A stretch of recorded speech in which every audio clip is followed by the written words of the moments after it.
சிறகடி ஆசிரியரில் இனி நடக்க போது தான் பார்க்க போகிறோம். அந்த ஃபர்னிச்சர் கடை முன்னாள் ஓனர்கிட்ட போய் ஒரு ஆள் பேசுகிறாரு. நான் லோக்கலில் வந்து வசூல் பண்ணிகிட்டு இருக்கேன், மாமூல் வாங்கிட்டு இருக்கேன், உங்களுக்கு நல்லாவே தெரியும். இப்படி இருக்கும்போது அந்த கடையை நான் கேட்டேன், சம்மந்தமில்லாத ஒரு ஆள் கொடுத்துருக்கேன். நான் வெளியூர் போன நேரம் பார்த்து என் ஆளை வேற வந்து நீ ஒரு ஆளை வச்சு தட்டியிருக்க, அவன் யார் அப்படி இப்படின்னு கேட்குறாங்க. தம்பி, அந்த பையன்லாம் வச்சுக்காத, அந்த பையன் பூசை கொடுக்கும்போது நான் பார்த்தேன். அவன் வந்து உங்கள் தொழிலுக்கு சம்பளத்துக்கு வாங்கிட்டு பண்ணுறவன் கிடையாது, உண்மைக்கு பண்ணுறவன். அவனோட அண்ணனுக்கு தான் கடையை கொடுத்துருக்கேன். நீ இந்த கடை பக்கத்தில் போனோன்னா அவன் முதுகுவலி பிச்சிருவான். என்கிட்ட பேசுகிற மாதிரி அங்கே பேச முடியாது தம்பி. நான் 40 வருஷமாக அந்த இடத்துல தொழில் பண்ணேன். அப்போ எனக்கு இள ரத்தமாக இருந்துச்சு. இப்போ எனக்கு வயசாகிட்டு என்கிட்ட வந்து நீ பேசிகிட்டு இருக்க, நான் பதில் பேசிகிட்டு இருக்கேன். இதே மாதிரி என்கிட்ட பேசின மாதிரி அந்த கடையை நீ எப்படி வாங்கலான்னு போய் அங்கே போய் கேட்டேன்னு வச்சுக்கோங்க, நடக்குதே வேறு அப்படிங்கிறாங்க. என்னடா இவன் வேறு எப்படி சொல்லிட்டானா அப்படின்னு சொல்லிட்டு, சரி பெரியவரை அவன்கிட்ட எதுவும் சொல்லாதீங்க, நான் பார்த்துக்கிறேன் அப்படின்னு சொல்லிட்டு உள்ள வராங்க. என்னென்னா இப்படி பேக் அடிக்கிங்க அப்படிங்கிறாங்க. இல்லைடா, உங்களை வந்து மாட்டடி கட்டடி அடிக்கிறான். இப்பேற்பட்டவன் வந்து என்ன இப்படிப்பட்ட ஆளுன்னு தெரியல, விசாரிச்சு தான்டா செய்யணும். இடம் தெரியாமல் காலை விட்டுட்டு நிறைய பஞ்சர் ஆகிருக்கு. ஏன்னா இந்த அதிகாரிகளுக்கு நிறைய லஞ்சத்தை கொடுத்து போட்டிருக்கு. அப்போ நம்ம அதை எடுக்கணும், வசூல் பண்ணணும்னா யார் யார் எப்படின்னு தெரிஞ்சுக்கிட்டு தான் இது பண்ணணும். மேடு பள்ளம் தெரியாமல் நம்ம வந்து தலையை விட்டோம்னு வச்சுக்கோங்க, அது ரொம்ப ஆபத்தில் முடிஞ்சிடும். அதனால் அவன் யார், என்ன விவரம்னு விசாரிக்கணும், என்ன பார்க்குறான்னு விசாரி அப்படிங்கிறாங்க. உடனே சரிண்ணே அப்படின்னு சொல்லிட்டு விசாரிச்சு சொல்கிறாங்க. ஏன்னா அவர் ஒரு டிரைவரா, சாதாரண டிரைவரா அப்படிங்கிறாங்க. டிரைவர் தான், ஆனால் வந்து ஃப்ரெண்டுக்கு ஒன்றோ அவனுக்கு வேண்டியவனுக்கு ஒன்றோ இல்லை அவனுக்கு ஒன்றுனா சும்மா விட மாட்டானா. அதுபோக ரொம்ப கோவக்காரனா, ஏற்கனவே அவன் ஜெயிலுக்கும் போயிருக்கிறானா. அதுபோக அவன் வந்து உண்மை நியாயம்னு இருப்பானா. அவனுக்கு தப்புன்னு பட்டுச்சு அப்படின்னா அவனே ஆட்டோமேட்டிக்காக இறங்கிடுவானா, அதை பற்றி யோசிக்கவே மாட்டானா. ஏற்கனவே அவனை பற்றி ஒரு பெரிய வீடியோ ஒன்று குடிச்சிட்டு வண்டி ஓட்டுதான்னு ஓடிச்சான். அந்த வீடியோவில் பொறுத்த மட்டும் வண்டியை லாக் பண்ணிட்டாங்களாம். அதையுமே அவன் ஒய்ஃப் வந்து மீட்டு கொண்டு வந்துட்டாங்களாம். அதனால் டெக்னாலஜி அவனுக்கு தெரியுது அவன் ஃபேமிலிக்கு அப்படிங்கிறாங்க. அப்படியா, அவ்வளோ விவரமாக இருக்கானா, அப்போ பார்த்து தான் செய்யணும். சரி ரைட்டு, இன்னும் அந்த கடை பக்கத்தில் நம்ம போக முடியாது போல், இன்னும் கடை நம்மளுக்கு இல்லை போல் அப்படின்னு சொல்லிட்டு நினைக்காங்க. அப்போ அண்ணே அந்த எப்படி தான் அங்கே போய்ட்டுருக்குன்னு சொல்லிட்டு பார்த்து வரோம்ண்ணே அப்படிங்கிறாங்க. உடனே 2 பேருக்குள்ளே பார்த்து வராங்க. உடனே மனோஜ் வந்து செல்லக்கு இருக்க மாதிரி பேசிகிட்டு இருக்காரு வேலை செய்கிற ஆள்கிட்ட. அவர் சொல்கிறார், ஒரு வேலை செய்கிற ஒரு ஆள் வந்து மனோஜை புகழ்ந்தே டீ காஃபி காசுங்கிறார். முதலாளி, நீங்கள் கொஞ்சம் வயசுலேயே பெரிய முதலாளி ஆகிட்டீங்க, எப்படி உங்கள் உழைப்பால் தான் முன்னேறினீங்களா அப்படி இப்படிங்கிறாங்க. ஆமாம், நான் சின்ன வயசுலேருந்தே தொழில் பண்ணணும்னு ஆசைப்பட்டேன். எங்கள் அப்பாட்டையோ என் மாமனார்ட்டையோ யார்ட்டையுமே பணம் வாங்கலை, என் சொந்த உழைப்பு அப்படி இப்படின்னு பில்டப் பண்ணுறாரு.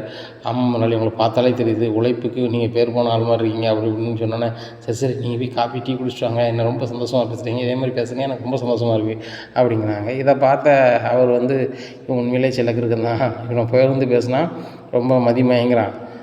இப்படியான டைப்பாக இருக்கான், வியாபாரம் ஆன மாதிரி இல்லை. ஆட்கள் பூரா வாராங்க, பார்க்காங்க, போயிட்டுருக்காங்க. வேலைக்கு வச்சுருக்க ஆள் பூரா புது ஆளாக இருக்குது. பழைய ஆளுன்னா கூப்பிட்டாது பேசுவாங்க, பழைய ஆளும் இல்லை.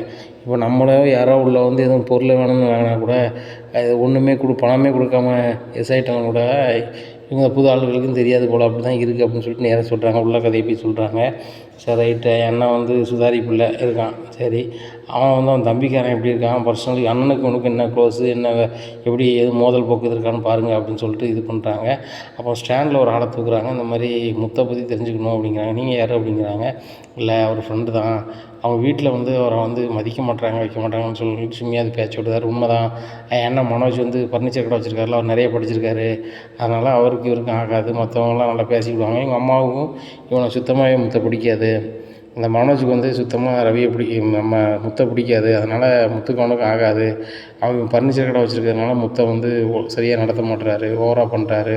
முத்துக்கு எதுவுமே பிடிக்கல. அப்பாவுக்காக கூட்டு குடும்பத்தில் இருக்கான், நல்ல பையன் அந்த முத்து பையன். அவன் உரிமைன்னு வரும்போது யாருக்கும் விட்டு கொடுக்க மாட்டான், பாசத்துக்கு அவ்வளோ கட்டுப்படுவோம் அப்படி இப்படிங்கிறாங்க. இந்த தகவல் தானே தேவை. அண்ணன் தம்பிக்கு டச் இல்லை, சரியா? அண்ணனை வந்து என்ன சீண்டல் பண்ணாலும் அந்த தம்பி வரமாட்டார், தெரிஞ்சுக்கிட்டோம்ல அப்படின்னு சொல்லிட்டு நேராகவே அண்ணன்ட்ட சொல்கிறாங்க. அண்ணாச்சி, ஒன்றும் பிரச்சனை கிடையாது.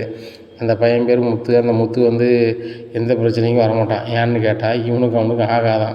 இவன் சும்மா கிடந்தவன், வெட்டித்தனமாக கிடந்தவொடனே ஏதாவது தொழில் பண்ணட்டும்னு சொல்லிட்டு தான் வந்து நம்ம பழைய ஃபர்னிச்சரோட ஓனர்கிட்ட வந்து சேட்டுக்கிட்ட வந்து லைன் அடிச்சு விட்ருக்காங்க. நம்ம சேட்டும் கொடுத்துட்டாரு. ஏன்னா இனிமேல் வந்து நீங்கள் என்ன பண்ணாலும் சரி தான், ஒன்றும் இது பண்ண மாட்டான், என் தம்பியும் வர மாட்டான் அப்படிங்கிறாங்க. நேராக கடைக்கு போகிறாரு. இங்கே தான் புதுசாக ஷோரூம் வச்சுருக்கீங்களா அப்படிங்கிறாங்க. ஆமாம், எதுவும் பொருளுங்க வந்தீங்களா அப்படிங்கிறாங்க. நான் மாம்பழம் வந்தேன் அப்படி.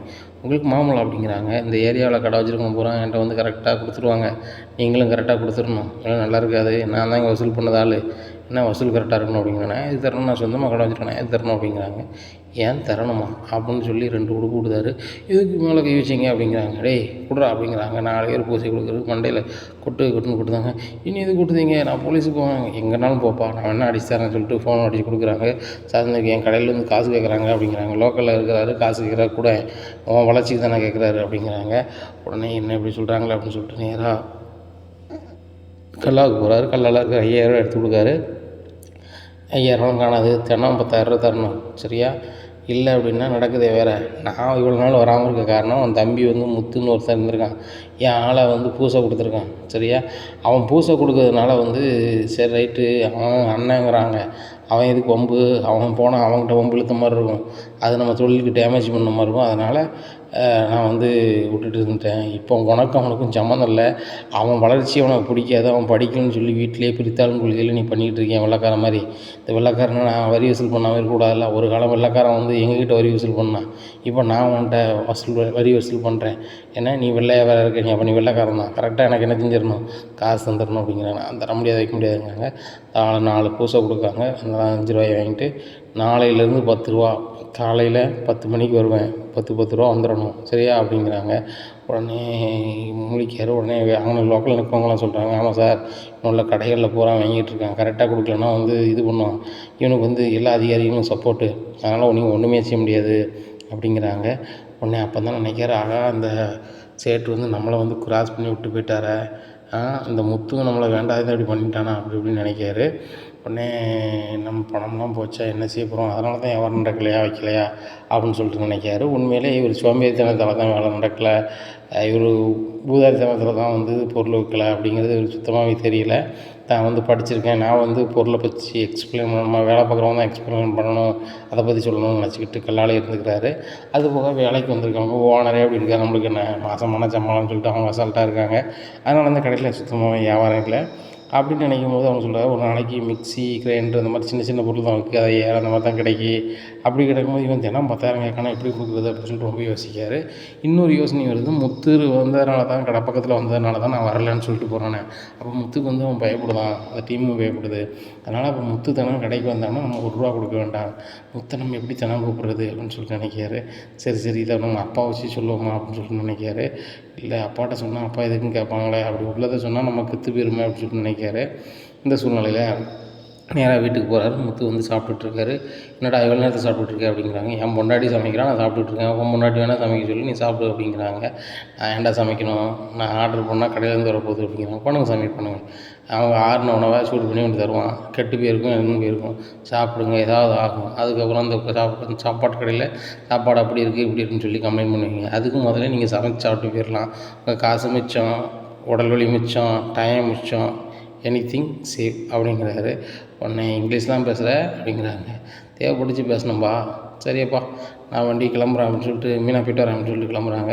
இவ்வளோ நேரத்துக்கு எங்கடா போகிறா, அவன்கிட்ட பேசணும்டா அப்படிங்கிறாங்க. உடனே ரோகிணி வராங்க. அவர்கிட்ட எதுக்கு நீங்கள் பேசுங்க, நீங்கள் முத்துட்ட அப்படிங்கிறாங்க. உடனே அவன் பொண்டாட்டி தான் சொல்லிட்டாங்களே, சுப்பீரியர் ஆஃபீஸர் அவங்க சொல்லிட்டாங்களே, அவங்க சொல்ல கேளுங்க எனக்கு வேலை இருக்குது அப்படின்னு சொல்லிட்டு அவர் போயிடுறாரு. ஏன் ரோகிணி நான் முத்துட்ட பேசுகிறேன் என்ன அப்படிங்கிறாங்க. மனோஜ் அந்த மாதிரி ஆள்கிட்ட பேசினா ரேஞ்சே வேறு மாதிரி போயிடும். இந்த வீட்டில் உனக்கு மரியாதை இருக்கணும், நீ வந்து முத்துக்கிட்டேயோ மீனாக்கிட்டேயோ யார்கிட்டையோ பேசக்கூடாது. அப்படி இருந்தால் தான் உனக்கு இந்த வீட்டில் மரியாதை இருக்கும். ஆன்ட்டி வந்து இன்றைக்கி மதிக்காங்கன்னா நீ பிஸ்னஸ் பண்ணதுனால தான் உன்னை மதிக்கிறாங்க. இந்த குடும்பம் நீ மதிக்கணும்னா நீ பிஸ்னஸ் பண்ணனால தான் மதிக்காங்க. இந்த முத்து கூட சேர்ந்து நீ இயல்பாக பேசினேன்னா அந்த குடும்பத்தில் அவனுக்கு என்ன மரியாதை இருக்கோ அதே மரியாதை தான் இருக்கும் அப்படிங்கிறாங்க.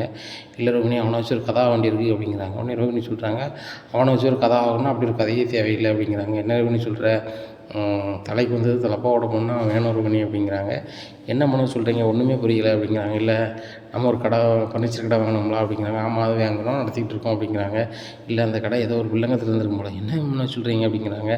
ஆமாம் அந்த சேட் வந்து வயசான காலத்தில் நடத்த முடியலன்னு கொடுக்கல, அவங்களோட லோக்கல் ஒருத்தவங்க வந்து எல்லாத்தையும் வசூல் பண்ணுவான் போல், அவர்கிட்டையும் வசூல் பண்ணியிருப்பான் போல், தாங்க முடியாமல் தான் குடிச்சு போயிட்டார்.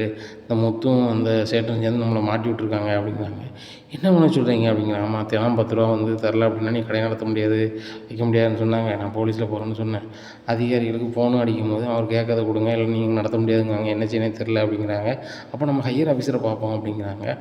சரி ரோகிணி அப்படிங்கிறாங்க. மறுநாளே போய் ஹையர் ஆஃபீஸரை பார்க்குறாங்க.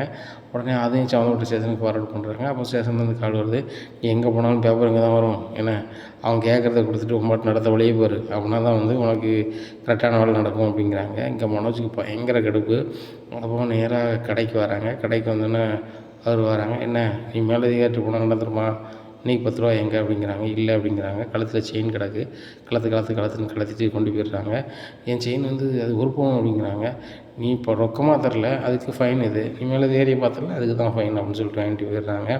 இப்படியா இருக்கும்போது மனோஜுக்கு பயங்கர கடுப்பாக இருக்குது. நடந்ததை சொல்கிறாங்க ரோஹினிட்ட. "என்ன மனோஜ் சொல்கிற? அங்கே யாருமே நடவடிக்கை எடுக்க மாட்டாங்க. நான் பையர் ஆஃபீஸரையும் பார்த்தோமே" அப்படிங்கிறாங்க. லோக்கல்லேருந்து எல்லாருமே அவன் கவர் பண்ணி வச்சுருக்கான். ஒன்றும் செய்ய முடியாது. ஒன்று அவன் கேட்குறத கொடுத்தாகணும், இல்லைன்னா கடை நடத்தி ஆகணும் அப்படிங்கிறாங்க. மனோஜ், இப்படி ஒரு கடை இவ்வளோ குறைஞ்ச விலையில் இவ்வளோ ஒரு சூப்பர் தொழில் கிடைக்கும்னு நினைக்கவே பார்க்க முடியாது. இது வந்து ஒரு அதிர்ஷ்டம் மாதிரி தான் உனக்கு கிடச்சிருக்கு. அதனால் இந்த அதிர்ஷ்டத்தை நம்ம பயன்படுத்தணும் அப்படிங்கிறாங்க. மனோஜ் சொல்கிறாரு, "அதுதான் நான் நினைக்கிறேன் ரோஹினி. இதை வச்சு நம்ம ஏறி முன்னேறி வந்துடலான்னு தான் பார்த்தா அதை செஞ்சிட்ருக்கேன். உங்கள் அப்பா வந்த பிறகு கண்டிப்பாக நம்மளுக்கு கோடிக்கணக்கில் பணம் தருவார். அவர் பிஸ்னஸ் நம்மளுக்கு தருவார்னு நம்பிக்கை இருக்குது. ஆனால் வந்து அவர் வரதுக்கு முன்னாடி நம்ம ஒரு நல்ல லெவலில் இருந்தோம்னா அவர் நம்மளை மதிப்பார்னு நினைக்கிறேன்" அப்படிங்கிறாங்க. உடனே ரோஹினி நினைக்காங்க, "என்ன பிரச்சனை உனக்கு? எப்படி போனாலும் எங்கள் அப்பான்னு சொல்லிகிட்டு இருக்க போல" அப்படின்னு சொல்லிட்டு, "சரி மனோஜ், இப்போ என்ன பணம் பண்ணலான்னு இருக்கீங்க?" அப்படிங்கிறாங்க. "இல்லை, இன்னைக்கு கொடுத்துட்டு இன்னைக்கு ஈவினிங் வரைக்கும் பிரச்சனை இல்லை. நாளைக்கு 10 ரூபா கேட்பான், என்ன செய்கிறது?" அப்படிங்கிறாங்க. உடனே மாதம் 3 லட்ச ரூபா நம்ம கொடுக்க வேண்டியிருக்குமா அப்படிங்கிறாங்க. ரோஹினி, மாதம் 3 லட்ச ரூபா கொடுத்தோம்னா நம்ம கண்டிப்பாக இதில் வந்து ஒரு 10 லட்ச ரூபா எடுக்கலாம். இப்போ 7 லட்ச ரூபா நம்ம மிச்சம். இதை வந்து நம்ம செஞ்சால் தான் ரோஹினி முடியும் அப்படிங்கிறாங்க. "ஆமாம் மனோஜ், அதை செஞ்சால் தான் முடியும்" அப்படின்னு இவங்களும் சொல்கிறாங்க. அப்போ தான் மனோஜ் யோசனை பண்ணுறாரு, இன்னும் வந்து ரோஹினிகிட்ட கேட்டு இது பண்ணக்கூடாது, முத்துகிட்ட பேசி ஆகணும் அப்படின்னு சொல்லிட்டு நினைக்கிறாரு. உடனே முத்துக்கு ஃபோன் அடிக்காரு. "முத்து, எங்கடா இருக்க?" அப்படிங்கிறாங்க. உடனே கார் ஷோரூமில் நம்ம இங்கே கார் ஸ்டாண்டில் இருக்கேன் அப்படிங்கிறாங்க. "நீ என் கடைக்கு வாங்க" அப்படிங்கிறாங்க. "உனக்கு தேவையான இங்கே வா, எனக்கு வேலை இருக்குது" அப்படிங்கிறாரு. "டேய், நான் பெரிய ஓனர், நான் கூப்பிட்டு வரமாட்டேன்" அப்படிங்கிறாங்க. "நான் யார் கூப்பிட்டாலும் வரமாட்டேன், எனக்கு ஆஃபர் கொடுக்கியா வாரேன், சரியா? வாடகை கொடுத்துரு, எவ்வளோ வெயிட்டிங் சார்ஜோ அதை கொடுத்துட்டு உன்ட்ட பேசினாலும் வாடகை தந்துடுறேன், ஒன்றும் பிரச்சனை இல்லை" அப்படிங்கிறாங்க. "அப்படிலாம் தர முடியாது" அப்படிங்கிறப்ப, "என்னால் வர முடியாது" அப்படின்னு சொல்லி ஃபோனை வச்சிடுறாரு. உடனே மனோஜ் வீட்டுக்கு போகிறாரு. முத்து இருக்கார். "எப்பா, நான் வந்து கடைக்கு வான்னு கூப்பிட்றேன்ப்பா, வரமாட்டான்ப்பா" அப்படிங்கிறாங்க. உடனே, "ஏன் முத்து?" அப்படிங்கிறாங்க. "இல்லைப்பா, நான் வந்து தொழில் ரீதியாக போயிட்டேன், சும்மா ஃபோன் பண்ணி வாங்குறான், ஏதாவது கதைனா ஃபோனில் சொல்ல வேண்டியதுதானே" அப்படிங்கிறாங்க. "இல்லைப்பா, எனக்கு அவன் கொஞ்சம் அவன் வண்டி தேவைப்படுது" அப்படிங்கிறாங்க. "உன்ட்ட தான் கார் இருக்கடா" அப்படிங்கிறாங்க. "இல்லைப்பா, என் கார் வந்து நாளையிலேருந்து சர்வீஸுக்கு போயிரும்பா, 10 நாளைக்கு அவன் வந்து கார் எனக்கு கூப்பிடணும்" அப்படிங்கிறாங்க. "சரி முத்து, அதை செய்" அப்படிங்கிறாங்க. "இப்போ இவனுக்கு சும்மாலாம் செய்ய முடியாது. நான் இவனை கூட பிறந்த அண்ணனா நினச்சி தான் வந்து எல்லாம் பார்க்குறேன். ஏன்னா அந்த சேட்டுக்கிட்ட வந்து ரொம்ப ஒரு மாதிரி என்ன சொல்லியிருக்காரு, அவன் என் கூட பிறந்த தம்பியே கிடையாது, அவங்களாம் ஒரு ஆளே கிடையாது என் ரேஞ்சுக்கு அப்படி இப்படின்னு சொல்லியிருக்காரு. ரொம்ப ஃபீல் பண்ணார். நீங்கள் கூட பிறந்த என் அண்ணன் நல்ல பையன், அவனுக்கு கொடுங்க அப்படின்னு சொன்னீங்க உரிமையாக, அதனால தான் இந்த கம்மியான விலைக்கு கொடுத்தேன். அக்ரிமெண்ட் முடிஞ்ச பிறகு தான் தெரியுது உங்களை வந்து ரொம்ப ஒரு மாதிரி பேசுகிறாரு. அப்பேற்பட்டவங்ககிட்ட கொஞ்சம் ஜாக்கிரதையாகவே இருங்க" அப்படின்னு சொல்லிட்டு போகிறாரு. "எவ்வளோ கஷ்டமாக இருக்குப்பா, கூட பிறந்த அண்ணன் வந்து தொழில் இல்லாமல் இருக்கான்னு சொல்லிட்டு நம்ம பண்ணி கொடுத்தா அவன் பண்ணியிருக்கான்ப்பா" அப்படிங்கிறாங்க. "ஏய் முத்து, அதெல்லாம் பேசலை. இப்போ நீ வந்து என்னைய கார் விடணும், கூப்பிடணும், அதுக்கு உனக்கு என்ன வாடகை?" அப்படிங்கிறாங்க. "டேய், ஒரு ட்ரிப்பு விட்டுட்டு எப்போ விடணும், எப்போ கூப்பிடணும்" அப்படிங்கிறாங்க. "காலையில் விடணும், நின்றுச்சா எனக்கு ஈவினிங் கூப்பிட்டு வரணும்" அப்படிங்கிறாங்க. "அங்கே நின்றாலும் வந்து முழு நேர வாடகை போட்டால் தான் நிற்க முடியும்" அப்படிங்கிறாங்க. "டேய், அண்ணன்கிட்டே கேட்பியா" அப்படிங்கிற. "நீ அண்ணனாடா நடந்துக்கிற" அப்படிங்கிறாங்க. "பாருங்கங்க, இவன் வண்டியே கிடைக்காம இவனை சொல்லிக்கிட்டு இருக்கான். மனோஜ், உனக்கு வண்டியே கிடைக்காது, வெளியே ஏதாவது வண்டி பிடிச்சி போ" அப்படிங்கிறாங்க. "இல்லைம்மா, இவன் பர்டிகுலராக இவன் தான் வரணும்" அப்படிங்கிறாங்க. "நீ என்னடா மனோஜ் இப்படி பண்ணிகிட்ருக்க? அந்த முத்துக்கும் மீனாவுக்கும் நீ தொழில் பண்ணதே பிடிக்காது, நீ ஏன்டா கூடயே வச்சுருக்கணும்னு நினைக்க" அப்படிங்கிறாங்க. "இல்லைம்மா, நான் வளர்ச்சி வந்து இவனுக்கு கண் கூட தெரியணும், அதான் வச்சுருக்கணும்னு நினைக்கிறேன்" அப்படிங்கிறாங்க. இன்னும் விஜயா சொல்கிறாங்க, "சூப்பர் மனோஜ், அப்படியே செய்" அப்படிங்கிறாங்க. இந்த சூழ்நிலையில் ரோகிணிக்கும் மனோஜுக்கு மட்டும் தெரியுது, நம்ம தினம் வந்து முத்து நம்ம கூட இருந்தாருன்னா நம்ம வந்து பணம் கொடுக்க தேவையில்லை, வாடகையோடு மட்டும் போயிடும், மீதி நம்மளுக்கு லாபம் அப்படின்னு நினைக்கிறாங்க. உடனே முத்து சொல்கிறாரு, "தினம் வந்துட்டு எனக்கு 5000 ரூபா தருவேன்னா சொல்லு, நாள் வாடகை. காலையில் விட்றேன், ஈவினிங் வரைக்கும் நிற்பேன், சரியா? எங்கே கூட்டி போகணுமா கூட்டி போகிறேன். டீசல் பெட்ரோல் என்னுடைய, என் வண்டிக்கு போடக்கூடிய பெட்ரோல் என்னுடைய செலவு, சரியா? அது உன்னோட செலவு இல்லை. ஆனால் 5000 நீ காலையிலே தந்துடணும், சரியா? நான் சாயந்தரம் தரேன்னா உடனே நான் நம்ப மாட்டேன் பணம் விஷயத்தில். எங்கள் அப்பா பணத்தை எட்டு போன 27 லட்ச ரூபாய, அது என்னாச்சு ஏதாச்சும் இன்றைக்கி வரைக்கும் தெரியல. அதனால் காலையிலே நம்ம வீட்டில் 5000 ரூபா நீ கொடுத்துட்டேன்னா 24 ஹவர்ஸ் நீ எங்கே கூப்பிட்றியோ வருவேன், போவேன், இருப்பேன்" அப்படிங்கிறாங்க. உடனே, "பாருங்கப்பா, என்கிட்ட 5 ரூபா கேட்குறான்" அப்படிங்கிறாங்க. "அவன் தொழிலில் அவன் கேட்குறான், உனக்கு விருப்பம் இல்லைன்னா வேறு வண்டியை மதிக்க வேண்டியதானே, முத்தையே ஏன் கேட்டுக்கிட்டு இருக்க" அப்படிங்கிறாங்க.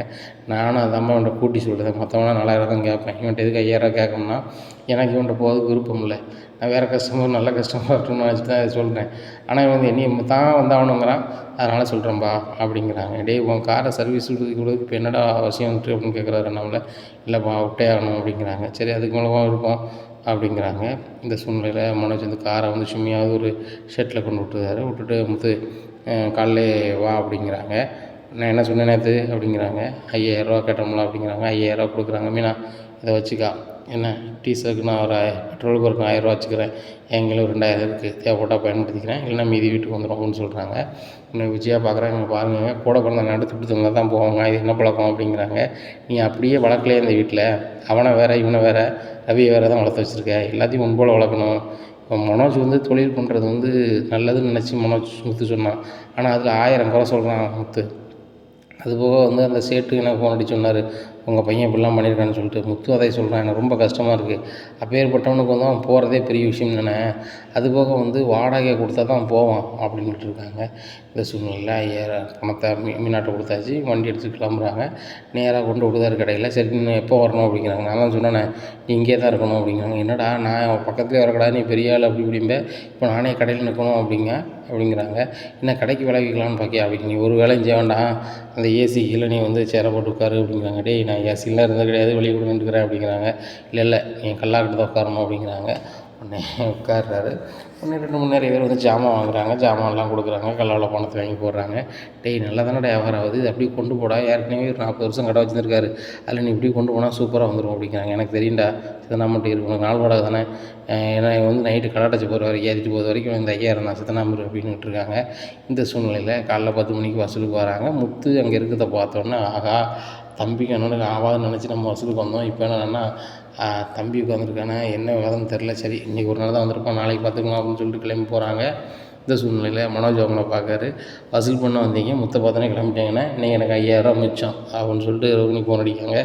ரோகிணி முத்தை வச்சது ஒன்றும் கெட்டு போகல, அவன் வந்தோடனே வசூல் பண்ண வந்தோடனே போயிட்டானுங்க, இன்றைக்கி 5000 மிச்சம் அப்படிங்கிறாங்க. மனோஜ் ஆமாம், நம்ம வந்து ஒவ்வொரு முறையும் வந்து முத்தை காமிச்சு பண்ணிகிட்டு இருக்க முடியாது, ஆனால் உள்ள கதையும் முத்துக்கு தெரிஞ்சிடக்கூடாது, அதை பார்த்துக்கோங்க, இல்லைனா நம்மளுக்கு இந்த வீட்டில் இமேஜ் இருக்காது, அது போக சீப்பாக இருக்கும் அப்படிங்கிறாங்க. சரி ரோகிணி நான் பார்த்துக்கிறேன், இன்றைக்கி கொஞ்சம் வியாபாரம் பரவாயில்ல, ஒரு 30,000 இது வரைக்கும் ஓடி இருக்குது அப்படிங்கிறாங்க. சரி 30,000 அவன் கிடச்சிருக்கல, 5000 போனால் போய்ட்டு போகுது அப்படிங்கிறாங்க. ஆமாம் ரோகிணி, அவனுக்கு 10 ரூபா கொடுக்குற இடத்துல இங்கே 5 ரூபான்னா அவனுக்கு பாதி லாபம் தானே அப்படிங்கிறாங்க. ஆமாம் மனோஜ் அப்படி தான் பார்க்கணும், ரெகுலராக கொஞ்சம் நாளைக்கு முத்த வச்சுட்டு நம்ம வந்து அப்புறம் கலத்தி விட்ருவோம், அதுக்கப்புறம் வந்துட்டு அவன் ரெகுலராக இருப்பான்னு சொல்லிட்டு அவன் வரமாட்டான், ஒன்றும் பிரச்சனை இல்லை அப்படின்னு நினைக்காங்க. சரிதான் அப்படின்னு சொல்லிட்டு இது பண்ணிகிட்டு இருக்காங்க. உடனே எல்லாம் வேலையை முடிச்ச பிறகு முத்து வந்து மனோஜ் ஏற்றி கொண்டு வீட்டுக்கு கொண்டு போகிறாங்க. உடனே முத்துட்டு கேட்குறாங்க நம்மளை, என்னப்பா வேற எங்கேயும் போகணும்னு சொன்னானா அப்படிங்கிறாங்க. இல்லைப்பா கொண்டு விட்டேன், நான் வேணா பிறகு கூப்பிட ஆரம்பினேன், இல்லை நீ இங்கேயே தான் இருக்கணும்னா, நான் ஏசி கீழே இருந்தேன், 2 நேரம் சாப்பாடு, காலைல சாப்பாடு வந்துச்சு, மதியம் சாப்பாடு வந்துச்சு, சாப்பிட்டேன், ஏன்னா 2 டீ வாங்கியிருந்தான் குடித்தேன், காலையில் வாடகை தந்துட்டாமல் ஒன்றும் பிரச்சனை இல்லை, நாளைக்கு தொழில் பார்க்க வேண்டியதான் அப்படிங்கிறாங்க. உடனே மனோஜ் சொல்கிறார், நாளைக்கு நீ வரணும், இதே மாதிரி காலைல வந்துடணும் அப்படிங்கிறாங்க. டேய் என்னடா பயங்கரமான ஆஃபராக இருக்குது, எப்பா அதிர்ஷ்டம் எனக்கு வந்துட்டு போலுக்குவா அப்படிங்கிறாங்க. டேய் மனோஜ் எதுக்குடா, அவனுக்கும் வந்து வேறு இடத்துக்கு வாடகைக்கு போவான், உனக்கு அதிக செலவு தானடா அப்படிங்கிறாங்க. இல்லைப்பா எனக்கு வருமானம் அதுக்கு எத்தாவில் வருது, இவன் தான் வரணும் அப்படிங்கிறாங்க. உடனே முத்து சொல்கிறாரு, எப்போ எனக்கு புரியலையப்பா, இவன் வந்து 5 காசு யாரும் செலவு பண்ண மாட்டான், அதுவும் குறிப்பாக எனக்கு பண்ண மாட்டான் ப்ராக்கெட்டில், இப்படி இருக்கும்போது என் கார் தான் வேணுங்கிறான், நான் தான் வரணுங்க, என்ன தான் கதைன்னே தெரில அப்படிங்கிறாங்க. உடனே விஜயா சொல்கிறாங்க, டேய் மனோஜ் உனக்கு கிறுக்கடா பிடிச்சிருக்கு, அவனை நீ நல்லா இருக்கக்கூடாதுன்னு நினச்சிக்கிட்டு இருக்கவன், அவனை கூட்டிகிட்டு அலைஞ்சிக்கிட்டு இருக்கேன் ஏன் அப்படிங்கிறாங்க. ஏம்மா அதெல்லாம் கதையாக தான் அப்படிங்கிறாங்க. பார்த்தீங்களாப்பா ஏதோ ஒரு கதை இருக்குது அப்படிங்கிறாங்க.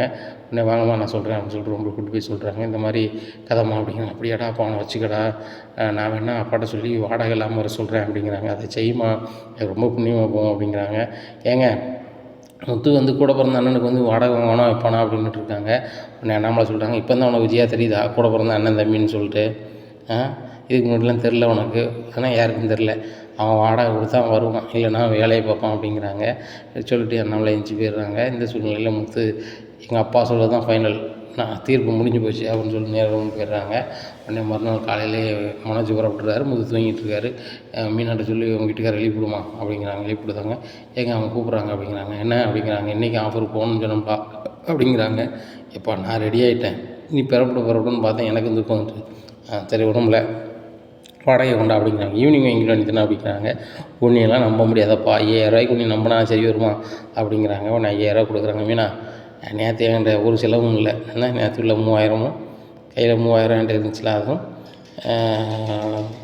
இன்றைக்கி தந்த 5000 வச்சுக்க, நேற்று போட்ட பெட்ரோல் இருக்குது, ஒன்றும் பிரச்சனை இல்லை, இது 100 கிலோமீட்டருக்கு மேலே போகும், இது வந்து கிலோமீட்டர் உங்களுக்கு கம்மி தான் அப்படிங்கிறாங்க.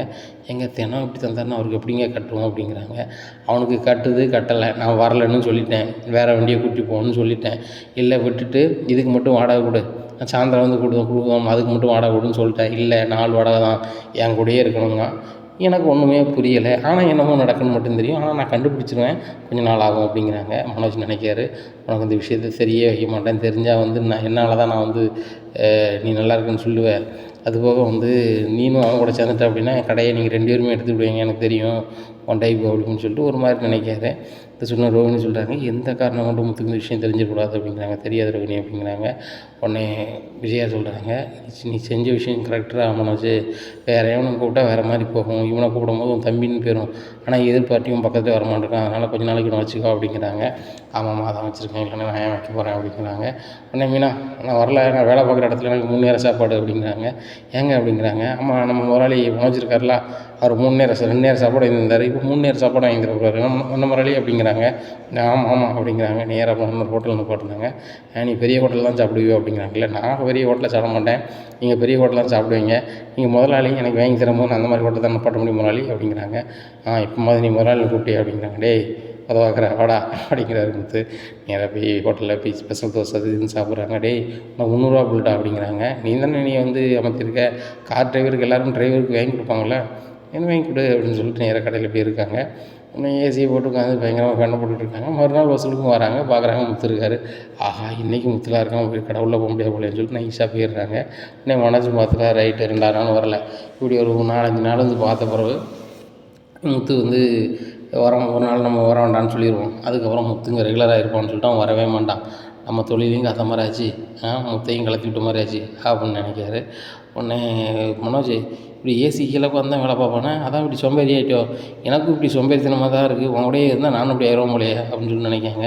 உடனே பொருளெல்லாம் வாங்க வராங்க. அவங்களுக்கு வந்து எக்ஸ்பிளைன் பண்ணதவங்களும் பார்க்கும்போது அவங்க வந்துட்டு ஒன்றுமே சொல்ல மாட்றாங்க வேலை பார்க்குறவங்க. அப்புறம் முத்து போகிறாரு. டேய் இப்படி இவ்வளோ ஆள்லாம் வேலைக்கு கேட்டா நீனா போய் பேசுடா, வருமானத்தை பாருடா அப்படிங்கிறாங்க.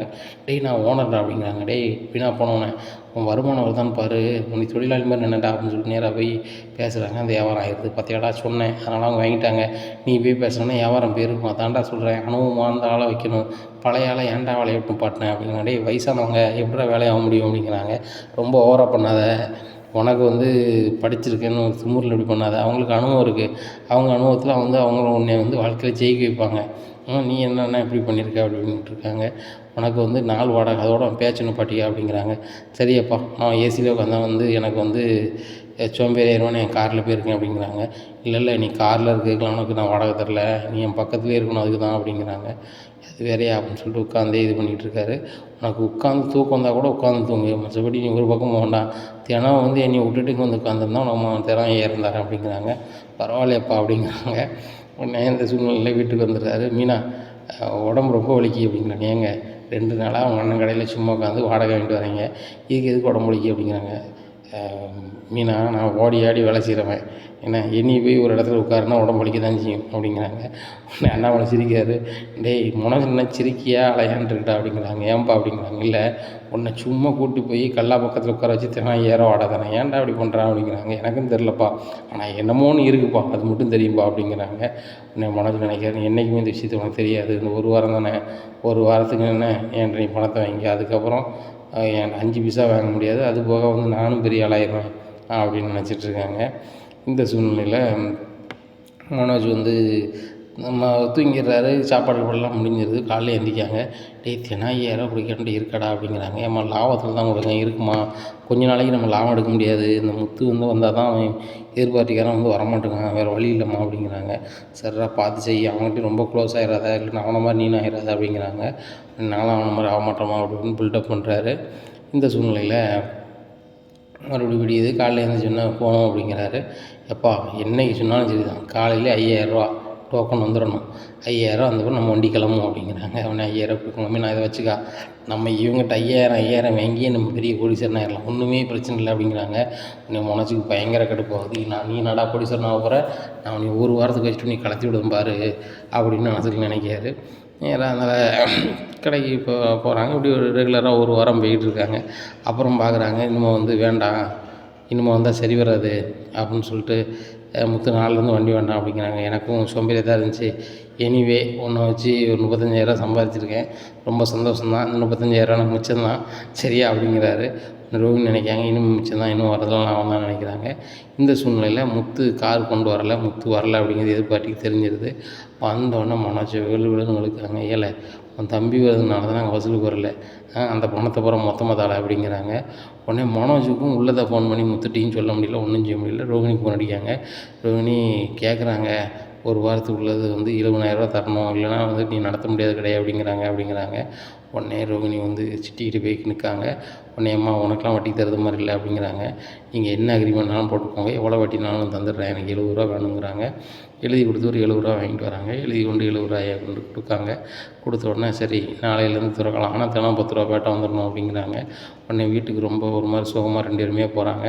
போகிறத பார்த்தோன்னா அண்ணாமலை கேட்குறாங்க, என்ன 2 பேருமே ஒரு மாதிரி இருக்கீங்க அப்படிங்க. ஒன்றுமில்ல அங்கிள் அப்படின்னு சொல்லிட்டு இந்த ரோகிணி ரூமுக்குள்ளே போயிடுறாங்க. மனோஜ் வந்து ஒரு மாதிரி போகிறாரு. என்னடா நீனா சொல்லடா அப்படிங்கிறாங்க. ஒன்றுமில்லப்பா அப்படின்ட்டு போயிடுறாங்க. உடனே விஜயா முன்னாடி வந்து என்னடா நினச்சி அப்படிங்கிறாங்க. இல்லைம்மா இன்றைக்கி முத்து வராமல் போனேன், அவன் வந்து இன்றைக்கி வந்து மேலே கை வச்சிட்டான், அது போக என் பணத்தை பூரா வாங்கிட்டான், 70 வாங்கிட்டான் அப்படின்னு. என்னடா சொல்கிற அப்போ நீ போலீஸை சொல்ல வேண்டியது, அங்கே சொன்னால் தான் ஒன்றும் நடக்க மாட்டேங்குமா அப்படிங்கிறாங்க.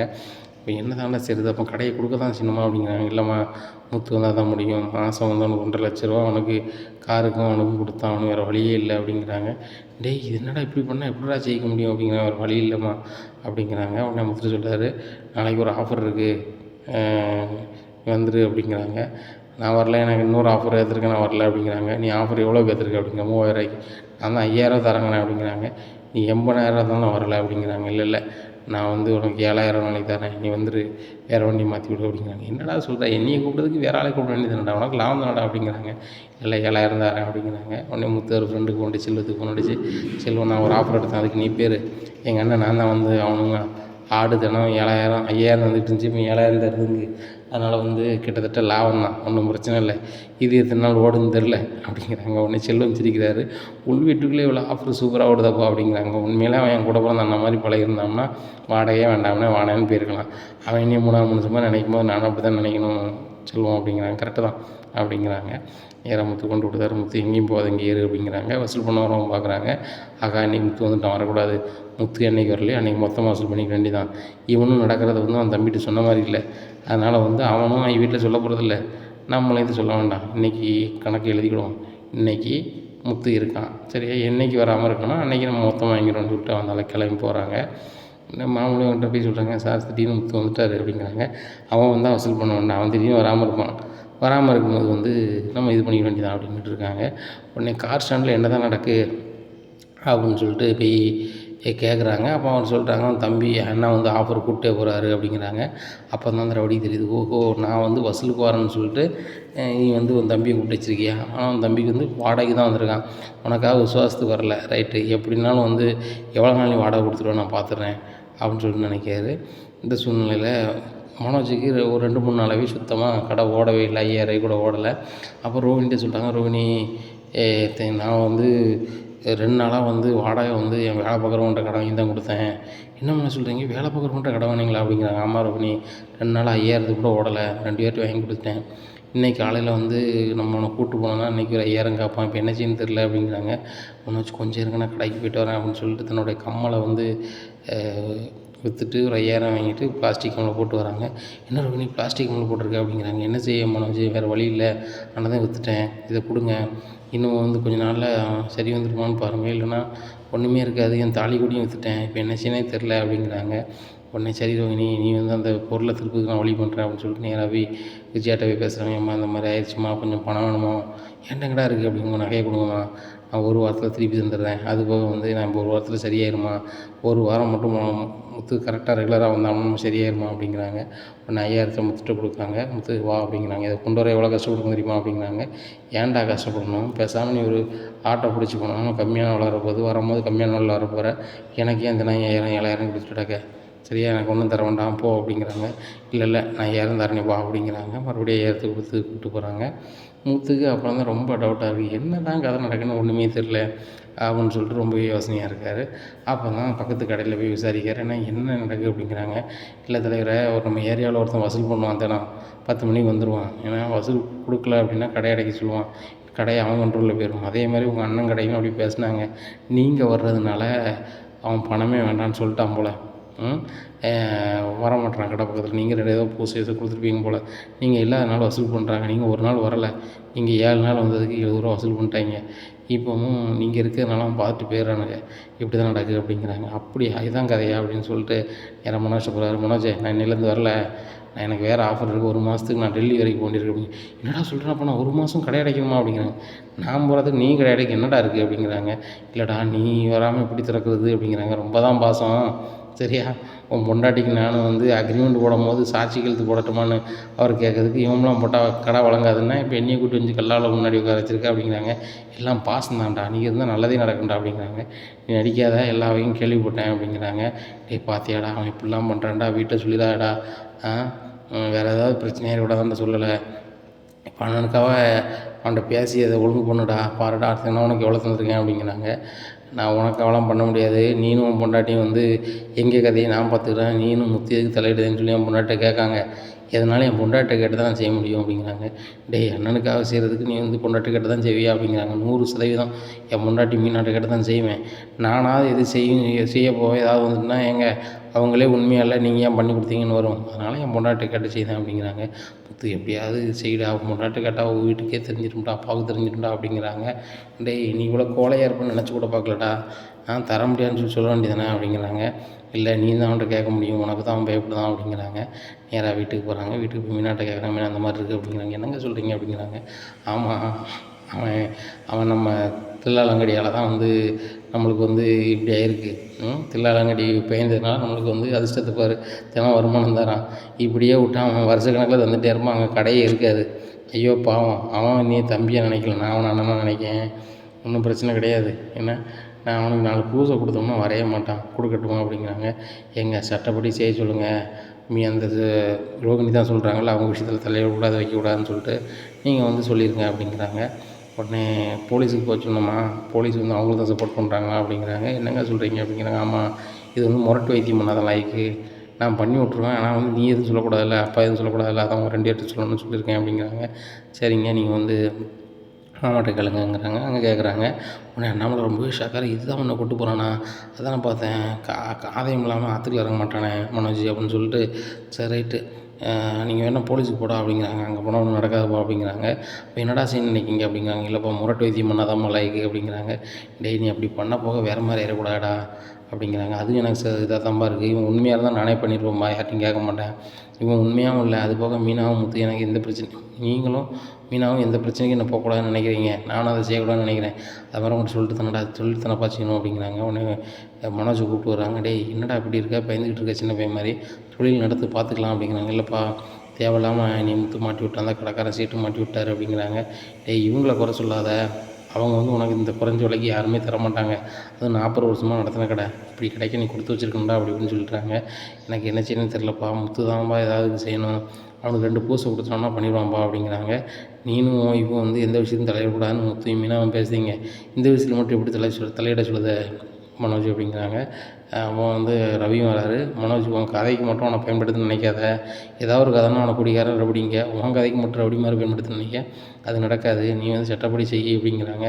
அந்த சட்டப்படி செஞ்சால் நடக்காதடா அப்படிங்கிறாங்க. அப்போ ஒன்றும் செய்ய முடியாது, தினம் 5000 முத்துக்கு வாடகை கொடு, அவன் காரை கொண்டு விடுவான், அவன் வர மாட்டான், அதுக்கு வேணால் ஒன்றும் செய்ய முடியாதுல்ல அப்படிங்கிறாங்க. உடனே முத்து சொல்கிறாரு, அதுவும் கரெக்டாக தானே அப்படிங்கிறாங்க. உடனே முத்துக்கு மனசும் கேட்க மாட்டேங்குது. சரி ரைட்டு, கூட பிறந்தானே அண்ணன்கிட்ட போனால் அவங்க என்ன செய்ய, வேங்கின வரைக்கும் போதும், சரி உனக்கு 2 கொடுப்பை கொடுத்துருவோம் அப்படின்னு சொல்லிட்டு நேராக கொண்டு மனோஜை விட்றாங்க. உடனே ஒரு டீ கடை வரை போய்ட்டு வரேன் அப்படிங்கிறாங்க. மனோஜ் சொல்கிறாரு, டேய், நீ போனால் கேப்லாம் வந்துட்டேன்னா ஒன்றும் செய்ய முடியாடா அப்படிங்கிறாங்க. இப்போ நான் போகிறதே எங்கே தான் போகிறேன், என் பாட்டில் அப்படின்னு சொல்லிட்டு நேராக போகிறாரு. போனோடனே இவங்களும் வரான் அப்படிங்கிறாங்க. வெளுத்து உரிச்சு உப்பை தடவிடுவேன், எங்கள் அண்ணன் கடையில் போய் நீங்கள் வசூலுக்கு போகிற இல்லாமல் இனிமேல் எங்கள் அண்ணன் கடை பக்கத்தில் உங்களை பார்த்தேன், முதுகுவலி பிச்சு போடுவேன் அப்படிங்கிறாங்க. தலைவர், அவருக்கும் உங்களுக்கும் அண்ணனும் தான் ஆகாதாமே, அதை விசாரிச்சு தான் செய்தோம் அப்படிங்கிறாங்க. அவனுக்கு எனக்கு ஆகாட்டிலும் கூட என்னையும் அவன் தம்பியாக நினைக்காட்டும், நான் அவனை அண்ணன் நினைக்கிறேன். அதனால் வந்து நீங்கள் அவன் கடை பக்கத்தில் போகக்கூடாது, அப்படி போனீங்க அப்படின்னா நீங்களும் இருக்க மாட்டீங்க, உங்கள் தொழிலும் இருக்காது, சரியா அப்படிங்கிறாங்க.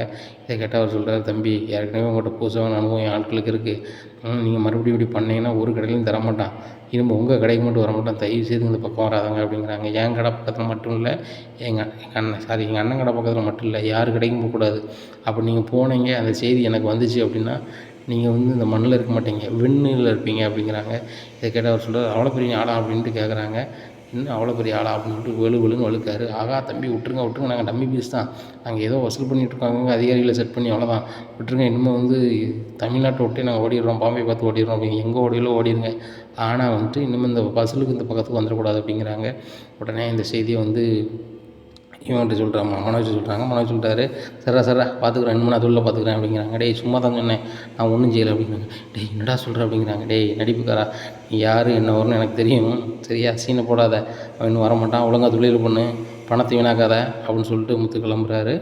உடனே மனோஜ் வந்து ரோகிணிக்கு ஃபோன் அடிக்காங்க. ரோகிணின்னு ஒன்றுமே பிரச்சனை இல்லை, முத்து வந்து அவனுக்கு கொடுன்னு கொடுத்துட்டான், அவன் ஏரியா விட்டே காலி பண்ணி போயிட்டானா, இன்னும் பிரச்சனையே இல்லை அப்படிங்கிறாங்க. சரி மனோஜ் கண்டிப்பாக தொழில் பண்ணுங்கள், என்கிட்ட நகையெல்லாம் போயிடுச்சு, ஆண்டி நகை எப்படி திருப்பி கொடுக்குறது அப்படிங்கிறாங்க. ஒன்றும் இல்லை திருப்பி கொடுத்துடலாம், அம்மா தானே பார்த்துக்கலாங்க, என்கிட்ட கேட்டால் நான் சமாளிச்சுக்கிறேன், முதல்ல ஓ நகையை திருப்போம் அப்படிங்கிறாங்க.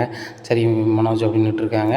நீங்கள் கடை பேர் ரொம்பவே கெட்டு போயிடுது. மனோஜ் வந்து லேட்டாக திறக்கிறதும் வைக்கிறதும் இந்த மாதிரி ரொம்பவே போயிட்டுருக்கு. அப்போ ஒரு ஆள்கிட்ட போய் ஃபைனான்ஸுக்கு போகிறாரு மேனேஜ். இந்த மாதிரி நான் கடையை நடத்துகிறேன், எனக்கு கொஞ்சம் பணம் வேணும் அப்படிங்கிறாங்க. எவ்வளோ வேணும் அப்படிங்கிறாங்க. எனக்கு ஒரு 5 லட்ச ரூபா வேணும் அப்படிங்கிறாங்க. 5 லட்ச ரூபா வேணுமா அப்படிங்கிறாங்க. ஆமாம் நான் மாத வட்டி தந்துடுறேன் அப்படிங்கிறாங்க. அவங்க சொல்கிறாங்க 10 பைசா வட்டி வரும், நீங்கள் மாதம் 50 ரூபா தரணும் அப்படிங்கிறாங்க. சரிங்க தந்துடுறேன் அப்படிங்கிறாங்க. ஒரு 5 லட்ச ரூபாய் வாங்குறாங்க. 5 லட்ச ரூபாய் கொண்டு வந்து புள்ளிட்டப்பா, எப்பா நான் ஒரு மாதம் கடை நடத்தினேன், லாபம் 5 லட்ச ரூபா வந்துருக்குப்பா அப்படிங்கிறாங்க. உடனே அண்ணன் கூட ரொம்பவே சந்தோஷமாக வாங்குறாரு. இதை பார்த்த முத்துக்கு ரொம்பவே சந்தேகமாக இருக்குது. நம்ம இருக்கும்போது ஒரு வியாபாரமே நடக்கல, 5 லட்ச ரூபா லாபம் எப்படி கிடச்சிச்சு அப்படின்னு சொல்லிட்டு முடிக்காரு. டே மனோஜ், நான் இருக்கும்போது ஒரு வியாபாரம் ஆகலையடா அப்படின்னுட்டு இருக்காங்க. நீ ஒரு வாரம் வந்து அதிகபட்சமாக 10 நாள் வந்திருப்பேன், ஏன்னா நான் வந்து அது தாண்டி 20 நாள் வியாபாரம் பார்த்துருக்கேன், அதில் உள்ள லாபம் இது அப்படிங்கிறாங்க. அப்படியா அப்படிங்கிறாங்க. உடனே ரோகிணி சொல்கிறாங்க, எங்கள் வியாபாரம்னா சின்ன வியாபாரம் நினச்சிங்களா, உங்களை மாதிரி கார் வாடகை, நாள் வாடகைக்கு போகிறதுக்கு, இங்கே வந்து ஒரு பொருள் விற்றாலே சூதியமாக வாங்கினாங்க பார்த்தீங்களா, ஒரு ஏசியே 1.5 லட்ச ரூபா, ஒரு நாளைக்கு 5 ஏசி விற்றா எவ்வளோ ஆச்சு அப்படிங்கிறாங்க. ஓ இப்படிலாம் நடக்குமா அப்படின்னு சொல்லிட்டு இது பண்ணுறாரு. அதுபோக முத்துக்கு கொஞ்சம் சந்தேகமாகவும் இருக்குது, இவன் மொழியும் சரியில்லையே அப்படின்னு சொல்லிட்டு. மனோஜ் வந்து நம்மளுக்கு லாபம் வந்த மாதிரி காட்டினா தான் வந்து வீட்டில் மரியாதை இருக்கும் அப்படின்னு சொல்லிட்டு வட்டி கொண்டு கொடுத்துருந்தாரு வீண் பந்தாவுக்கு. அப்போ விஜயா சொல்கிறாங்க, ரொம்ப சந்தோஷம்டா அப்படிங்கிறாங்க. நீ இந்த பணத்தை பத்திரமாயி அப்படிங்கிறாங்க. மனோஜ் இந்த பணத்தில் நகையை திருப்பிடுவாடா அப்படிங்கிறாங்க. ஆமாம்மா 50 ரூபாய் தான் வச்சுருக்கேன், திருப்பிடுறேன் அப்படின்னு சொல்லிட்டு மனோஜ் ரோகிணி நகையும் விஜயா நகையும் திருப்பி கொடுத்துட்றாங்க. இதை பார்த்தோன்னா இவங்களுக்கு ரோகிணிக்கு ரொம்ப சந்தோஷம்.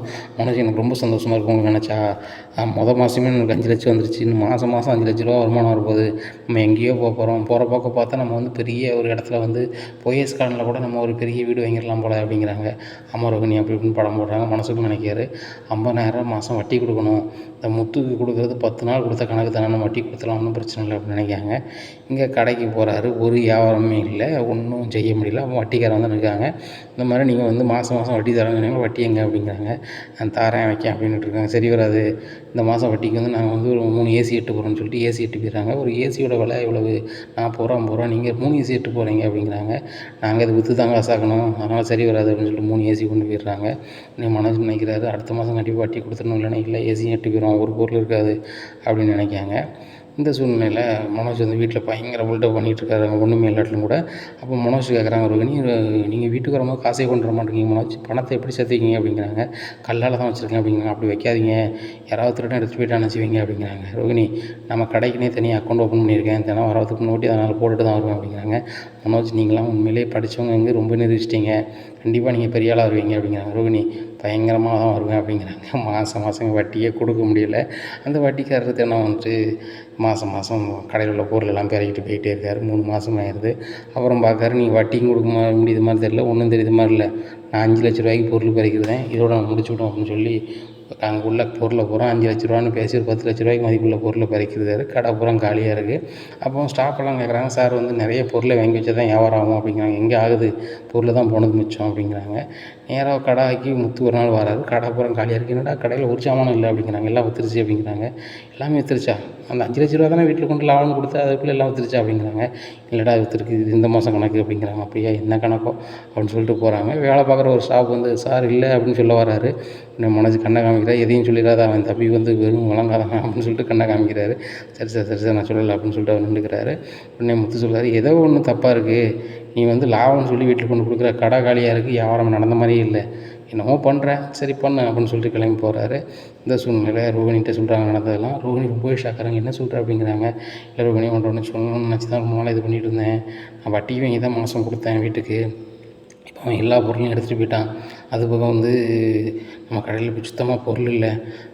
இப்போ அவன்கிட்ட வட்டிக்கும் அசலுக்கும் எட்டு போயிட்டான். அவங்க கதை முடிஞ்சிட்டு இப்போ நம்ம பொருள் வாங்கிறதுக்கு என்ன செய்கிறது அப்படிங்கிறாங்க. என்ன மனோஜ் இப்படி சொல்கிறீங்க அப்படிங்கிறாங்க. வேறு வழி தெரியல.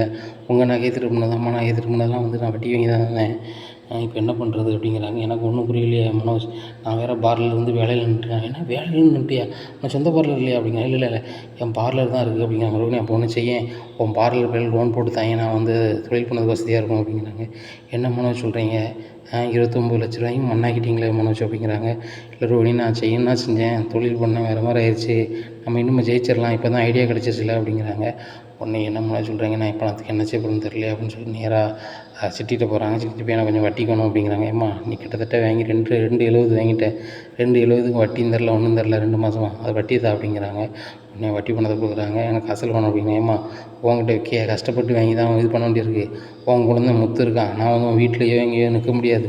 உன் பார்லருக்கு வந்தாலும் உன் குழந்தைன்னு தெரிஞ்சுன்னா என்கிட்ட வந்து ஆடுவான், சரியா? அதனால் சரி வராது. நீ அசலாக என்கிட்ட கொண்டு வந்து சேர்க்க பாரு, உனக்கு 2 வாரம் டைம் தரேன், உனக்கு உன் குழந்தைனுக்கு எனக்கு ஆகாதுன்னு தெரியும், அப்படி தான் தந்திருக்கேன் உன் அவசரத்துக்கு.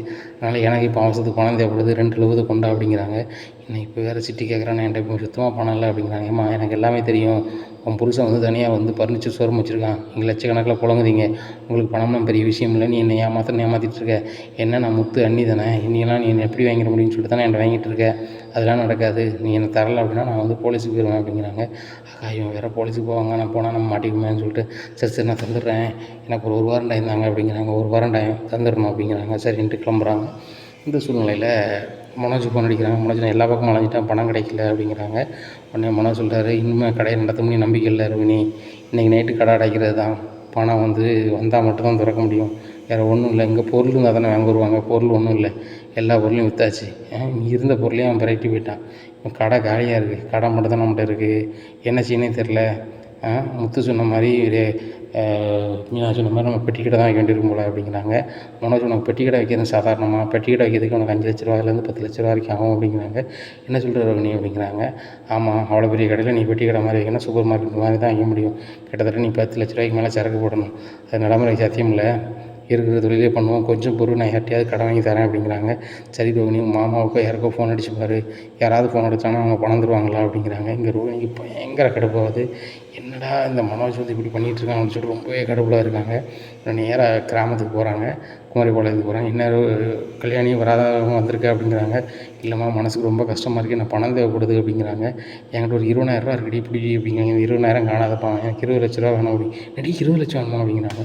ஆமாம்மா, எப்படினாலும் தொழில் பண்ணதுக்கு எனக்கு குறைஞ்சபட்சம் ஒரு 10 லட்ச ரூபாய்க்கு மேலே வேணுமா அப்படிங்கிறாங்க. அப்போ 10 லட்ச ரூபாய்க்கு என்னடி செய்ய அப்படிங்கிறாங்க. பேசாமல் இந்த வீட்டை விற்றுருவோமாம்மா அப்படிங்கிறாங்க. ஏன்டி இருக்குதுன்னு இந்த ஒத்த வீடு தானடி இருக்குது அப்படிங்கிறாங்க. நான் வேறு வழி தரலாமா, தொழில் பண்ணதுக்கு வேணுமா அப்படிங்கிறாங்க. ஏன்டி நீ வந்து பிள்ளையாவே எதிர்க்க மாட்டேன் அந்த கிருஷை, அவனுக்கு வந்து இருக்கிற ஒரே ஒரு சொத்து இந்த வீடு மட்டும்தான், இந்த வீட்டை வச்சு தான் அவனுக்கு எதிர்காலம் இருக்குது, நீ இந்த வீட்டை வைக்கணுங்க அப்படிங்கிறாங்க. ஏம்மா நான் வந்து இன்றைக்கி இருக்கணுமா வேண்டாமா சொல்லு அப்படிங்கிறாங்க. சரிடி இப்படிலாம் பேசாத, நான் ஒரு வாடகை வீடு பார்த்துட்டு சொல்லுதம்மா அப்படிங்கிறாங்க. இல்லைம்மா நீ தற்சமயத்துக்கு வந்து வித்தியா வீட்டில் இரு, கிளம்பு, இது யார்ட்டையாவது விற்க தான் செய்யணும் அப்படிங்கிற. உடனே எப்படி வைக்க முடியும் அப்படிங்கிறாங்க. இல்லை நம்ம வீட்டுக்கு எதித்தாப்புல ஒருத்தவங்க இருக்காங்க, அவங்க ஃபாரினில் இருக்காங்களா, அவங்க வீடை கேட்டாங்கன்னு சொன்னல, அவங்ககிட்ட பேசுவோம் அப்படின்னு சொல்லிட்டு நேராக அவங்க வீட்டில் இருக்காங்க. அவங்க சொல்கிறாங்க, முன்னாடி உங்கள் வீட்டை வந்து 15 லட்ச ரூபாய்க்கு கேட்டேன், இப்போ வந்து நீங்கள் அர்ஜென்ட்டு கேட்கறதுனால 10 லட்ச ரூபா தான் வாங்குவேன், 10 லட்ச ரூபாய்க்கு சம்பளம் சொல்லுங்கள் தரேன் அப்படிங்கிறாங்க. நம்ம தாங்க அப்படிங்கிறாங்க. சரி 10 லட்ச ரூபா உங்கள் அக்கௌண்ட்டுக்கு அனுப்பி விட்றேன், என்றைக்கு ரிஜிஸ்ட்ரேஷன் பண்ணலாம் அப்படிங்கிறாங்க. நாளைக்கு நாள் பண்ணிக்கலாம் அப்படிங்கிறாங்க. அதேமாதிரி மறுநாள் ரிஜிஸ்ட்ரேஷன் வைக்கிறாங்க, பத்திரத்தை முடிச்சிடுறாங்க, முடிச்சு 10 லட்ச ரூபா வாங்கிடுறாங்க. வாங்கிட்டு மனோஜ்கிட்ட கொண்டு கொடுக்குறாங்க. மனோஜ் அதுக்கு தேவையானதை வந்து கம்பெனியில் வந்து கேட்டுவார். அவங்க 10 லட்ச ரூபாய்க்கு பொருள் இறக்குறாங்க. உடனே ரோகிணி சொல்கிறாங்க, எங்கள் மாமாட்ட அந்த பணத்தை கஷ்டப்பட்டு தான் வாங்கியிருக்கேன், நீங்கள் கண்டிப்பாக அதில் ஜெயிக்கணும் மனோஜ் அப்படிங்கிறாங்க. கண்டிப்பாக ஜெயிச்சிடுவேன் ரோகிணி அப்படிங்கிறாங்க. என்னை வந்து அசிங்கப்படுத்திட்டாங்க மனோஜ், எப்படியாவது பண்ணுங்க அப்படிங்கிறாங்க. அவங்க என்ன நினைக்கிறாங்க, சொந்த வீடு விட்டுட்டோம், நம்ம அம்மாவும் வாடகை வீட்டுக்கு வந்துட்டாங்க, நம்ம என்ன செய்யணும் தெரியல, கிறிஸ்து எதிர்காலத்துக்கு கண்டிப்பாக இதில் உழைச்சி இதில் வருமானம் தான் கொடுக்க முடியும்னு நினைக்காங்க. இப்படி இருக்கும்போது அங்கே வந்து ஜீவாவுக்கு பயங்கர கடுப்பாகுது. இந்த மனோஜ் வந்து பெரிய ஃபர்னிச்சர் ஷோரூம் வச்சுட்டான் அப்படி இப்படின்னு சொல்லி பயங்கரமான ஆன்லைனில் விளம்பரத்தை அவங்க பார்க்குறாங்க. கடுப்பாயிருது. நம்ம கனடாவில் இருக்கான், அவன் இந்தியாவில் இருக்கான், நம்ம இப்போ போகிறதும் சாத்தியம் இல்லை, ஆனால் வந்து அவன் நிம்மதியாக இருக்கவே கூடாது அப்படின்னு சொல்லிட்டு அவன் கடையில் வியாபாரமே ஆகக்கூடாது, என்ன செய்யலாம் அப்படின்னு சொல்லிட்டு நினைக்காங்க. இந்த சூழ்நிலையில் அவங்க நடந்த விஷயத்தெல்லாம் வந்து என்னது ஆன்லைனில் என்ன செய்கிறாங்கன்னா, நான் அப்படி பழகினேன் வச்சேன், அவன்கிட்ட பணத்தை வேண்டாம் நான் ரிட்டர்ன் கொடுத்துட்டேன், அவன் என்கிட்ட அதுக்கு வட்டி முதல்ல வாங்கிட்டான், ஆனால் அவன் நல்லவன் கிடையாது, அவன் கடைக்கு யாரும் போகாதீங்க, அவன் தொழிலே நடக்கும். அப்படி தொழில் நடக்காத அளவுக்கு என்னென்ன செய்யணுமோ அதெல்லாம் ஆன்லைனில் அனுப்பிடுறாங்க. இது ஒவ்வொருத்தருக்கா ஃபார்வர்ட் ஆகுது. உடனே ஒரு ஃப்ரெண்டு பார்க்குறாரு, பார்த்துட்டு முத்துக்கு ஃபார்வர்ட் பண்ணுறாரு. முத்து ஓப்பன் பண்ணி பார்க்குறாரு, அந்த கனடா மேடம். கனடா மேடம் என்ன போட்டிருக்காங்கன்னு சொல்லிட்டு பார்க்குறாங்க. மனோஜை பற்றி போட்டிருக்காங்க. மனோஜை பழகியிருக்காங்க, வச்சுருக்காங்க, பணத்தை வாங்கியிருக்காங்க, ஏமாற்றிருக்காங்க, அங்கே போய் தொழில் பண்ணி நல்லா இருக்காங்க. இந்த மேடம் வரும்போது இவன் பணத்தெல்லாம் சேஷன் வாங்கியிருக்கான், அதை வச்சு தான் தொழில் பண்ணியிருக்கானா அப்படின்னு சொல்லிட்டு இந்த வீடியோவோட நேராக வீட்டுக்கு போகிறாரு. எப்பா அப்படிங்கிறாங்க. மனோஜ் வந்துட்டானாப்பா அப்படிங்கிற. இப்போ தான் வந்தான் அப்படிங்கிறாங்க. எப்பா கொஞ்சம் கதை உடைக்கிறம்பா அப்படிங்கிறாங்க. எதுக்குப்பா அப்படிங்களப்பா உடைக்கிறம்பா, முக்கியமான கதைப்பா அப்படிங்கிறாங்க. என்னடா அப்படிங்கிறாங்க. உடனே விஜயா சொல்கிறாங்க, ஏப்பா ஏங்க இவன் தேவையில்லாமல் குடிச்சிட்டு வந்திருப்பான், தேவையில்லாமல் பேசுவான், நம்ம தூங்க போவாங்க அப்படிங்கிறாங்க. உடனே அவன் என்ன தான் சொல்ல வரான்னு கேட்போம் அப்படிங்கிறாங்க. இப்போ அந்த வீடியோ பாருங்கப்பா அப்படிங்கிறாங்க. உடனே விஜயா என்ன வீடியோ அப்படிங்கிறாங்க. ஏமா இருங்க நான் போட்டு காமிங்க, டிவியில் போட்டு காமிக்காங்க. இதை பார்த்தோன்னா அண்ணாமலை, விஜய் எல்லாருமே ஷாக் ஆகிடுறாங்க. இதை பார்த்தோன்னா அண்ணாமலை கண்ணீர் வந்துடுது. என் பணத்தை வச்சு தான் இப்படி ஏமாற்றிருக்கானா அப்படிங்கிறாங்க. ஆமாம் அப்படிங்கிறாங்க. உடனே மனோஜ் உள்ள வாடா அப்படிங்கிறாங்க. ஏக்குடா அப்படிங்கிறாங்க. வெளில வாடா அப்படி, நானே கடைக்கு போய்ட்டு ரொம்ப ஆசையாக இருக்கேன் அப்படிங்கிறாங்க. நாங்கள் அதை விட ஆசையாக இருக்கோம், வெளில வா அப்படிங்கிறாங்க. இந்த வீடியோ பாடுறேன் அப்படிங்கிறாங்க. இந்த வீடியோ பார்த்து ரொம்பவே ஷாக் ஆகிடுறாங்க. ஆகா ஜீவா இந்த வெள்ளம் பார்த்துருக்காளா, பார்க்க போய் இந்த வீட்டுக்கே தெரிஞ்சிட்டுன்னு சொல்லிட்டு அப்பா அப்படிங்கிறாங்க. அப்பாவுக்குப்பான்ட்டு கிடக்காத, நாளைக்கு கடை எங்கள் அப்பா பேரில் இருக்கணும் சரியா, கடையை எங்கள் அப்பா நடத்துவாங்க, கடைக்கு எனக்கும் உனக்கு சம்மந்தம் இல்லை அப்படிங்கிறாங்க. உடனே ரோஹிணி சொல்கிறாங்க, அதை எப்படி சொல்லுவீங்க, நாங்கள் காசு போட்டுருவோம் அப்படிங்கிறாங்க. எவன் போட்டு காசு எங்கே போட்டுருந்தீங்க, எங்கள் அப்பா காசு சரியா, எங்கள் அப்பா காசு வச்சு கடை நடத்திக்கிட்டு எவன் போட்டு காசு போட்டிருக்கீங்க. நாளைக்கு கடையில் மனோஜ் இருக்கக்கூடாது, கடை நாளைக்கு எங்கள் அப்பா பேரில் ரிஜிஸ்ட்ரேஷன் ஆகிருக்கணும், ஃபிட்னஸ் நீ போட்டிருக்கணும் அப்படிங்கிறாங்க. ஆனால் போட முடியாது, வைக்க முடியாது அப்படிங்கிறாங்க. சரி ரைட்டு நாங்கள் போலீஸுக்கு போகிறோம் அப்படிங்கிறாங்க. உடனே மனோஜ் சொல்கிறாங்க, ஏன்ப்பா நான் தொழில் பண்ண தானப்பா பணம் தந்தீங்க, இப்போ ஏன் இப்படிப்பா பேசுகிறீங்க அப்படிங்கிறாங்க. தொழில் பண்ண தான் பணம் தந்தேன், ஆனால் இன்னும் இப்படி ஏமாற்றுன்னு நினச்சி பார்க்கல, அதனால் கடையை நீ கொடுத்துரு அப்படிங்கிறாங்க. இன்னும் விஜயா சொல்கிறாங்க, ஏங்க அவன் ஆசைப்பட்டு வச்ச கடைங்க அப்படிங்கிறாங்க. ஆசைப்பட்ட காசை வந்து ஆசீர்வாதமாக வச்சு வைக்கணும், இப்படி என் மனசை கஷ்டப்படுத்திட்டு அவங்க மாமனார்ட்டேருந்து பணம் வாங்கின வச்சேன்னு சொன்னால் ஏன் பணம்ல அது, என் உழைப்பை சுரண்டும் போது எனக்கு எவ்வளோ வலிக்கும், உனக்கு அது தெரியல, உழைச்சா மட்டும்தான் தெரியும். உழைக்கிறவங்களுக்கு தன்னுடைய பணத்தை வந்து இன்னொருத்தவங்க வச்சுக்கிட்டு இன்னொருத்தவங்க பணம்னு சொல்கிறது, தன்னை இகழ்ச்சியாக நடத்துறதெல்லாம் தாங்கவே முடியாது. என் பையன் முத்துந்தான் அதுக்கு முழு உரிமைப்படுத்துவேன், அவனை ரொம்ப சீப்பாக நடத்துகிறது, எல்லோரும் நடத்துகிறது ஏற்றுக்கொள்ள முடியாது அப்படிங்கிறாங்க. உடனே முத்து சொல்கிறாரு, அப்பா சொல்கிறதும் கரெக்டு தான், இன்னும் முதல் இந்த வீட்டுக்கு ஒரு வருமானம் வரணும், வீட்டுக்கு ஒரு வருமானம் தேவைன்னா வீட்டுக்குள்ளே பொது ப்ராப்பர்ட்டி அது, அதனால் அப்பா பேரில் தான் இருக்கணும், அப்பா தான் நடத்துவாங்க. மேற்பார்வை பண்ணதுக்கும் இல்லை வேலை பார்க்குறதுக்கு சம்பளத்துக்கு வேலைக்கு வேணால் போ, அதுவும் அப்பாவுக்கு கீழே, உனக்கு அது விருப்பம் இருந்தால் போ, இல்லைன்னா வேறு இடத்துல வேலை பாரு சரியா. இந்த வீட்டிலே அதிகமாக நீ தான் படிச்சிருக்க, அங்கே வேலை பார்க்க உனக்கு தகுதி இருக்குது, ஆனால் வாயை குறைச்சிக்கிட்டு எங்கள் அப்பாட்ட வேலை பார்க்கறதா இருந்தால் இரு அப்படிங்கிறாங்க. டேய் என் கடையை நீ வந்து அப்பா கொடுக்க சொல்ல, நான் சொன்னால் கொடுக்கணுமா அப்படிங்கிறாங்க. டேய் கொடுக்கலன்னா நாளைக்கு நீனும் உன் வீட்டம்மாவும் கம்பி எண்ணுவீங்க, கிட்டத்தட்ட 9 கம்பி எண்ணுவீங்க, கிராஸ்லேயும் குறுக்கையும் மறுக்கையும் அப்படிங்கிறாங்க. இதை பார்த்து ரோகிணி ஆகா மனோஜ் இன்னும் நம்ம தப்பிக்க முடியாது, பேசாமல் கொடுத்துடலாம் அப்படிங்கிறாங்க. உடனே ரோகிணி நினைக்காங்க, நம்ம வீட்டையும் விற்றுட்டோம், நம்ம பணக்காரன்னு சொல்லி புல்ட்டா பண்ண எல்லாம் போச்சே, நீ என்ன செய்ய போகிறோமோன்னு தெரியலையே அப்படின்னு சொல்லிட்டு ரொம்பவே முடிக்கிறாங்க. இனி என்ன நடக்கும் இந்த மனோஜ் ரோகிணி வாழ்க்கையில் அப்படிங்கிறத பொறுத்து வந்து பார்க்கலாம். நம்ம சேனலை நீங்கள் மறக்காமல் லைக் அண்ட் சப்ஸ்கிரைப் பண்ணுங்கள். நன்றி, வணக்கம்.